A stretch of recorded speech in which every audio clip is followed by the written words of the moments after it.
Hey everyone, Chris here. It's been a while since I've posted anything, but I want to show off a tower defense prototype I've been working on.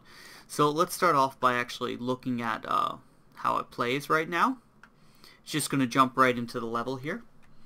So you can see here, we can pull this out here. We can drop some towers down. Start killing the enemies. So we're out of money there. If we close this here, we can actually upgrade towers when we have the money for them. We don't really have the money right now. You can see there are lives, waves, the wave timer, the score, the credits. Let's wait till we get some guys out here. And that's pretty much it here. Let me see if I can get enough cash to show some upgrades here. There's a third tower tech here, the air tower. There you can see the air units are coming out now, colored green right there. See, there's the missiles firing to them right now. There's some more of those. Stop these guys from getting through.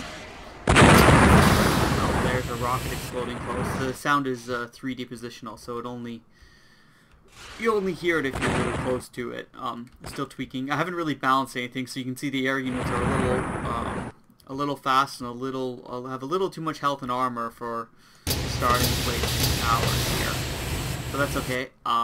This isn't really about balancing, this is more about showing off the functions. So I think we're going to go in and we're going to take a look at features in the unit, so I'll be right back.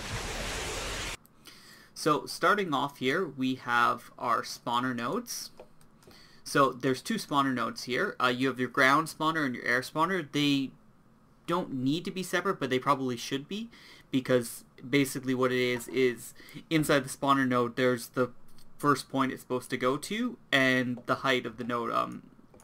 Can't really see it here, but if I go down here you'll see that the air spawner node is much higher up, matching with the flying path there, and the ground spawner is down with the ground path.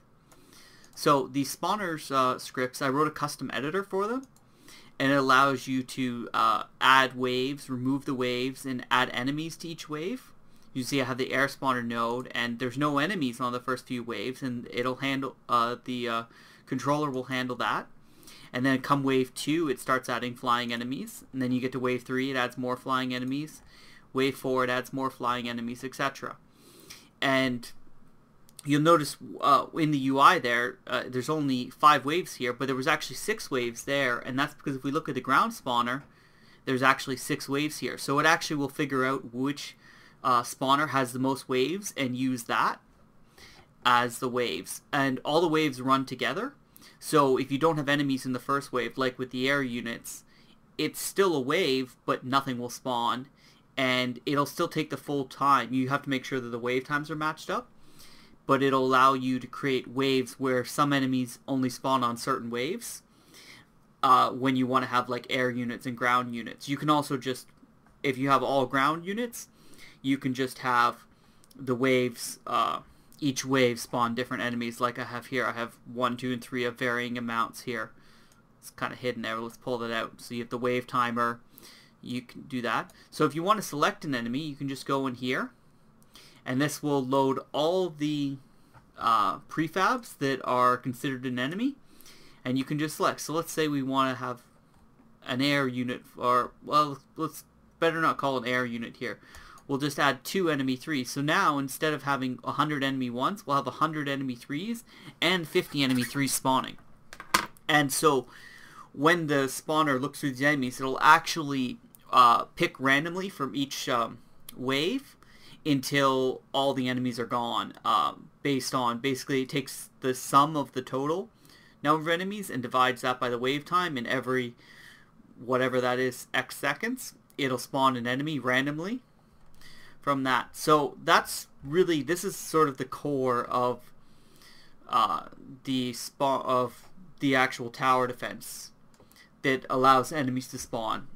It was by far probably the most complicated part to create.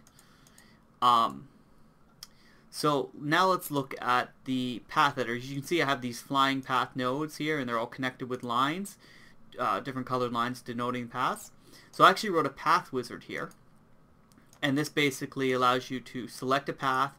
you can edit the properties. As you can see here, you can't edit the colliders, although I could probably figure out a way to do that, but I haven't yet.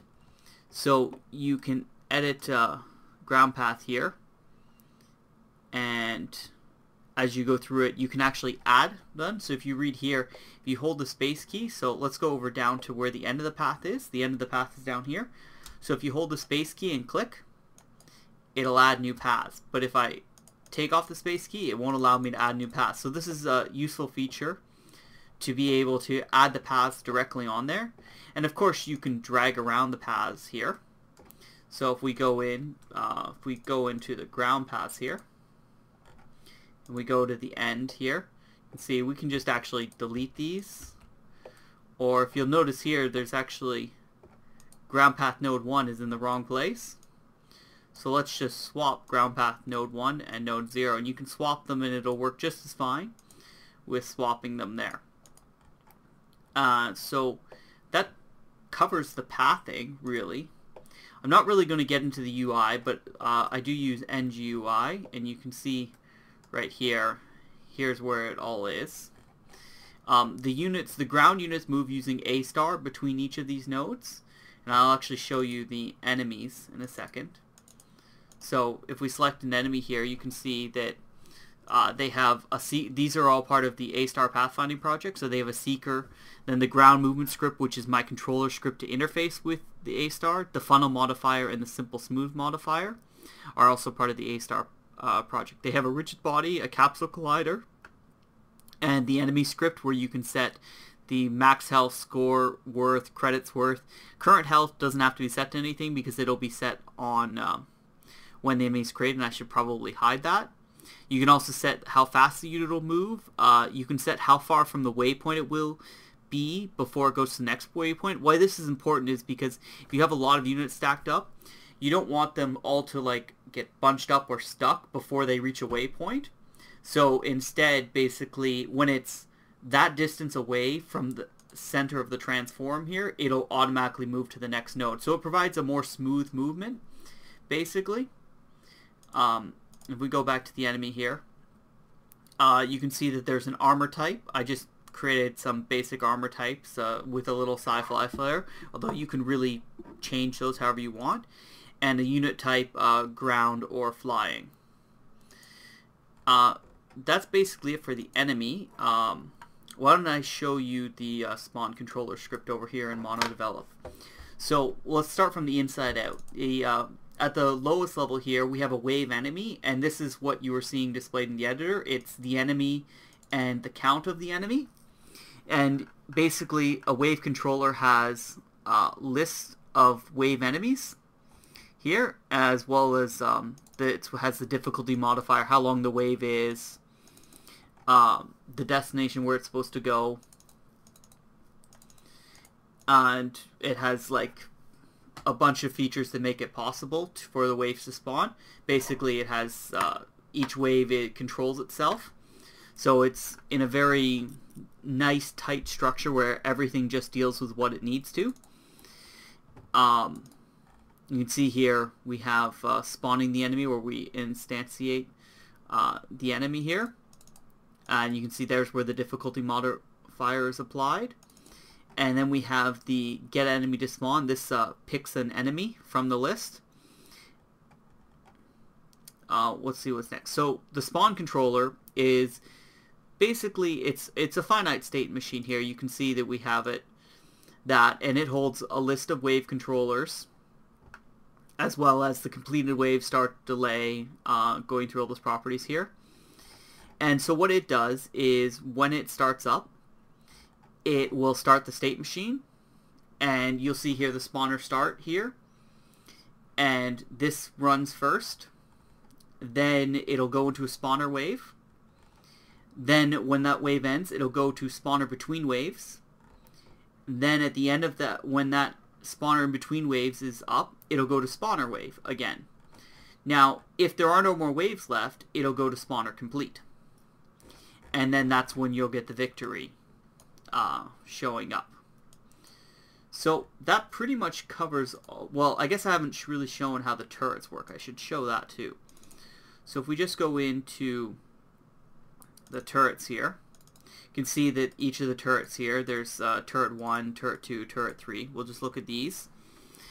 So you can see here that there's the cannon turret script, which contains all the range, the fire delay, reload time, all the properties used for creating it, what layers it can target. So you can see it can only target ground enemies here.